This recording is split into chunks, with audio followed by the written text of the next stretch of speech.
only students zone. Please like, subscribe and share. दोस्तों, आज हम आपके लिए लेकर आए हैं कुछ महत्वपूर्ण प्रश्न जो कि आपके आगामी सभी परीक्षाओं के लिए बेहद महत्वपूर्ण हैं। यदि आप हमारे चैनल पर नए हैं तो प्लीज़ हमारे चैनल को सब्सक्राइब करें और वीडियो को ज़्यादा से ज़्यादा शेयर करें। चलते हैं आज के पहले प्रश्न की ओर। आज का जो हमारा पहला प्रश्न है वो है, स्वस्वर पाठ के लिए मंत्रों तथा बलि के समय अनुपालन के लिए नियमों का संकलन किस वेद में है? तो दोस्तों, इसका जो सही उत्तर है वो है यजुर्वेद। दोस्तों, यजुर्वेद में ना बलि के समय का जो अनुपालन है वो किया गया है और बताया गया है कि कब बलि देनी है। हमारा नेक्स्ट प्रश्न है कि ऋचाओं के क्रमबद्ध ज्ञान संग्रह को क्या कहा जाता है? दोस्तों, ऋचाओं के क्रमबद्ध ज्ञान संग्रह को ऋग्वेद कहा जाता है।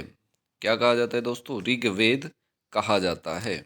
हमारा नेक्स्ट प्रश्न है कि विश्वामित्र द्वारा रचित ऋग्वेद के तीसरे मंडल में किस का वर्णन है? तो दोस्तों, इसका जो सही उत्तर है वो है भगवान सूर्य का। भगवान सूर्य का जो ऋग्वेद का तीसरा मंडल है उसमें उनका वर्णन है। हमारा नेक्स्ट प्रश्न है कि कौन सा सूक्त अथर्ववेद का प्रतिनिधि सूक्त माना जाता है? तो दोस्तों, अथर्ववेद का जो प्रतिनिधि सूक्त माना जाता है वो है पृथ्वी सूक्त। इसका जो सही उत्तर है दोस्तों वो है पृथ्वी सूक्त।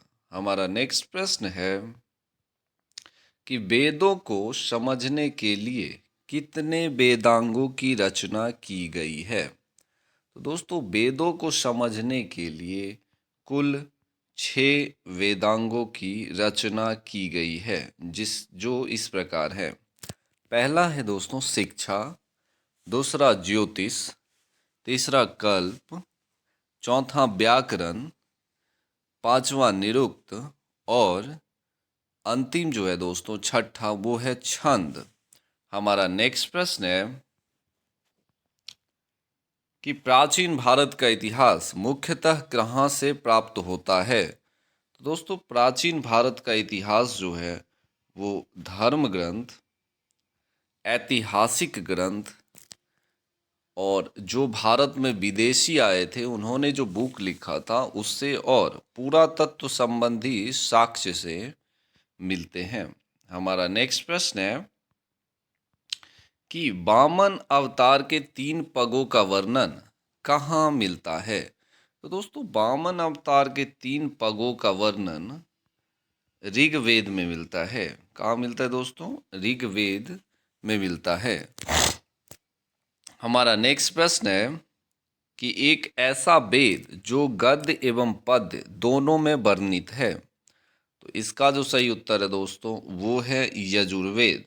दोस्तों, यजुर्वेद को गद्य एवं पद्य दोनों में वर्णित किया गया है।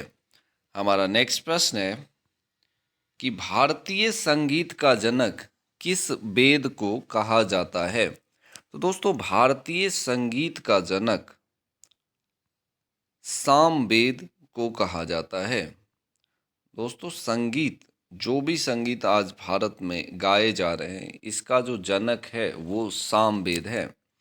हमारा नेक्स्ट प्रश्न है कि भारतीय ऐतिहासिक कथाओं का सबसे अच्छा क्रमबद्ध वर्णन कहाँ मिलता है? भारतीय ऐतिहासिक कथाओं का सबसे अच्छा क्रमबद्ध वर्णन कहाँ मिलता है? तो चलते हैं दोस्तों, इसका आंसर देखते हैं क्या है।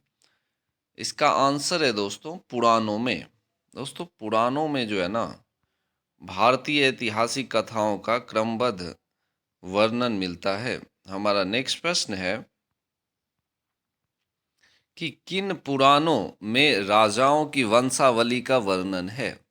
तो दोस्तों, किन पुराणों में राजाओं की वंशावली का वर्णन है? दोस्तों, टोटल पुराण है 18, लेकिन उनमें से कुछ ही पुराणों में राजाओं की वंशावली का वर्णन है। तो चलिए जानते हैं कि कौन कौन सी ये पुराणे हैं। तो इसका जो सही उत्तर है वो है मत्स्य पुराण, वायु पुराण, विष्णु पुराण, ब्राह्मण पुराण एवं भागवत में जो है राजाओं के वंशावली के बारे में लिखा गया है। हमारा नेक्स्ट प्रश्न है कि बुद्ध की पूर्व जन्म की कहानी किस ग्रंथ में वर्णित है।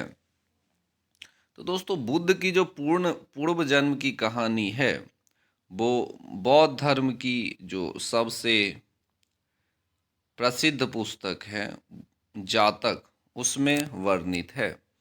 हमारा नेक्स्ट प्रश्न है कि जैन धर्म का प्रारंभिक इतिहास किस ग्रंथ से वर्णित है।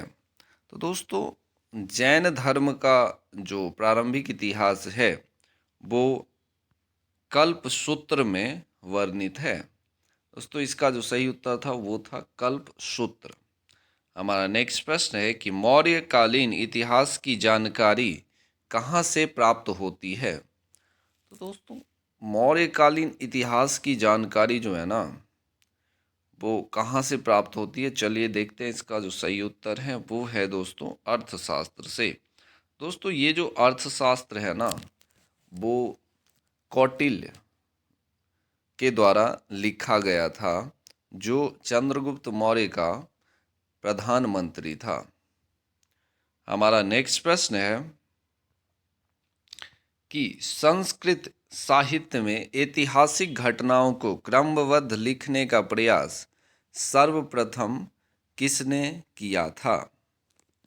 तो दोस्तों जो संस्कृत साहित्य में ऐतिहासिक घटनाओं को क्रमबद्ध लिखने का प्रयास सर्वप्रथम किसने किया था, चलते हैं इसका आंसर देखते हैं। इसका जो सही आंसर है वो है कलहन ने की थी दोस्तों।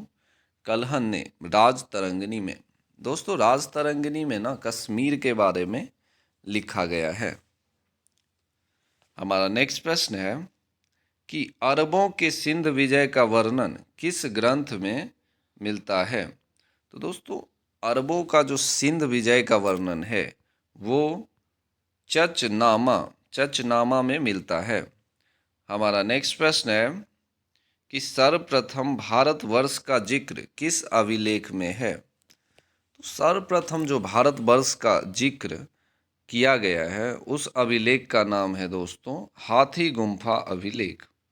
उस ग्रंथ का नाम है दोस्तों उस अभिलेख का नाम है हाथी गुम्फा अभिलेख। हमारा नेक्स्ट प्रश्न है कि सती प्रथा का पहला लिखित साक्ष्य कहाँ से प्राप्त होता है। तो सती प्रथा का जो पहला लिखित साक्ष्य दोस्तों वो एरन अभिलेख से प्राप्त होता है। वो कहाँ से प्राप्त होता है दोस्तों, एरन अभिलेख से प्राप्त होता है। हमारा नेक्स्ट प्रश्न है कि सर्वप्रथम सिक्कों पर लिखने का कार्य किस शासक ने किया था। तो दोस्तों सर्वप्रथम सिक्कों पर लिखने का कार्य जो है वो यवन के शासकों ने किया था। किसने किया था दोस्तों, यवन के शासकों ने किया था।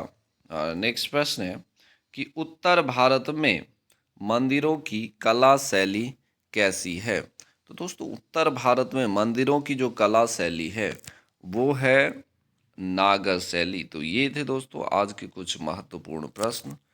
तो यदि आपको मेरा वीडियो पसंद आया तो इसको ज़्यादा से ज़्यादा शेयर करें और हमारे इस चैनल को सब्सक्राइब करें।